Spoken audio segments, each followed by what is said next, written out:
তিনি তরকারি লবণ চেখেছেন জিহ্বায় দিয়ে, তো এখন তার রোজাটা কি ভেঙে গেছে নাকি আছে?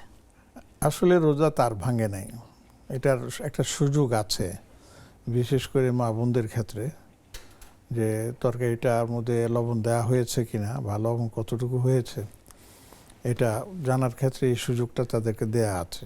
কেন এটা? এই জন্য যে অনেক সময় স্বামীরা তো অনেক কিছু বুঝে না, খাওয়ার সময় যদি একটু তেতা লাগে বা আপনার লবণ নাই লাগে তখন বকাঝকা করে, মেজাজের ভারসাম্য হারিয়ে ফেলে। তখন অনুমতি দেওয়া হয়েছে যে জিহ্বার মধ্যে একটু এটা চেখে নিতে পারেন উনি, এই জন্য। তো এখন সমস্যা যেটা হয় সেটা হয়েছে ওই চাকতে গিয়ে যদি সেটা গলার পরিমাণে বেশি হয়ে যায়, হ্যাঁ চলে যায় এবং গলার ভিতরে ঢুকে যায়, তখন কিন্তু আবার এই রোজা থাকে না, রোজাটা আপনার ভেঙে যায়।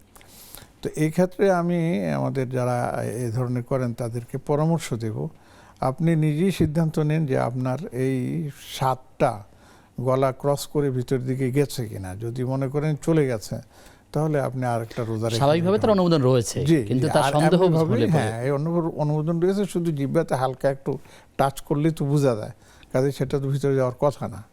তো আমি পরামর্শ দিব যে আপনি নিজেই সিদ্ধান্ত নেন যে আপনি গলার ভিতরে চলে গেছে না বাইরে ছিল। বাইরে থাকলে রোজা রাখা লাগবে না, আর যদি মনে করেন না ভিতরে চলে গেছে গলা থেকে তাহলে রোজা ধরে নেওয়া ভালো।